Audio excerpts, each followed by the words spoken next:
From the surface to space, I'm counting down the top 10 best Star Wars vehicles for the original Star Wars trilogy. Let's just jump right into Lightspeed with the 10th best Star Wars vehicle. Crashing into a tree at number 10 is the famous speeder bike from Episode 6. They're piloted by Scout Troopers, the forest scouting versions of Stormtroopers. Scout Troopers use their speeder bikes to protect the Empire's hidden base on Endor. Although these bikes seem like something everyone would want as a kid, the troopers who ride the vehicles don't guard them very well, as they're stolen at least 3 times in under 1 hour. The point is, these small forms of transportation are easily swiped up by anyone of any size. Rolling in at number 9 is the transport that snatched up our favorite little droids, the Jawa Sandcrawler. I find these giant robo-prisons to be really quite spectacular. The little Jawa's sweet ride is one of my all-time favorite Star Wars vehicles, and I would want it more than any other one in the whole galaxy, other than one exception. Speeding in at number 8 is the ship owned by everyone's favorite bounty hunter, the Slave One. Boba Fett's hand-me-down ship is one of the best in the galaxy.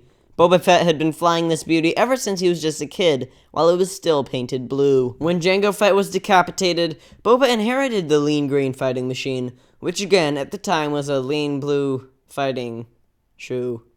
Anyways, I can't think of anyone who wouldn't want to take this ship for a spin, except for Han Solo. He had a bad experience on it this one time. Sprinting towards an Ewok tribe at number 7 are the bipedal walkers, AT-STs. The Imperial walkers barely beat out the Slave One for number 7, solely because of this reason. Remember what I said earlier about the vehicle I would personally want the most? Yeah, AT-ST beats out any other ship by far. Sure, it would be awesome to take a spin out on a speeder bike, or a stroll in a sandcrawler, but imagine walking around in one of these ostriches. That would be the coolest thing to happen ever. You could go around shooting Ewoks, or better yet, Gungans. I think that these small metal monsters are just about the best thing you could wish for from the Star Wars universe, other than maybe a lightsaber.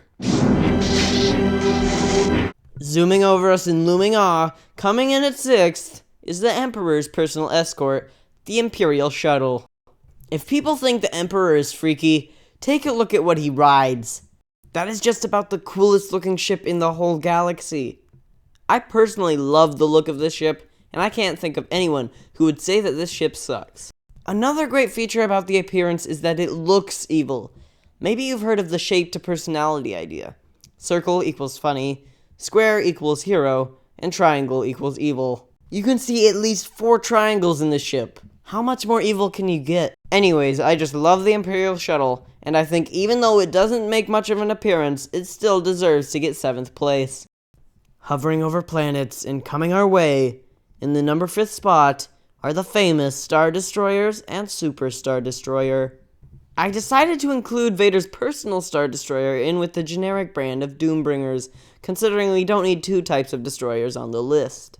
The Star Destroyers are spectacular. From what I hear, when the Star Destroyer entered the first scene in Star Wars Episode 4, everyone in theaters were shocked. These ships are incredibly well designed and one of the most iconic symbols for the Empire. And if the normal old Star Destroyers can be so amazing, imagine Vader's personal Super Star Destroyer. I honestly don't even need to go any further into this one, but boy oh boy do these deserve 5th place. Stomping past at number 4 are the AT-ATs or AT-ATs.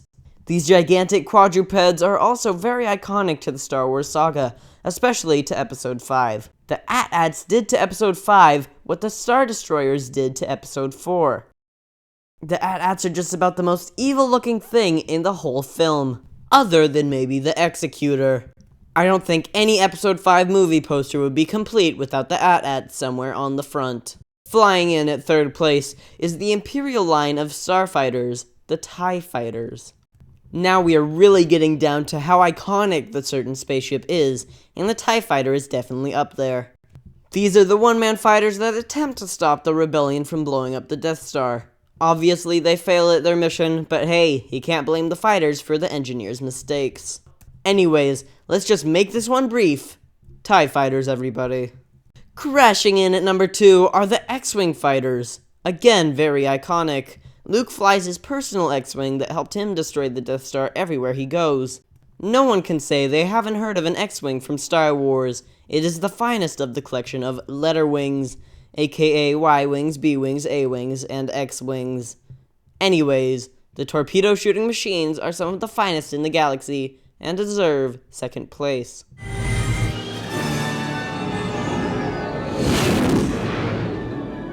And now, landing right here at number 1, the ship that completed the Kessel Run in under 12 parsecs.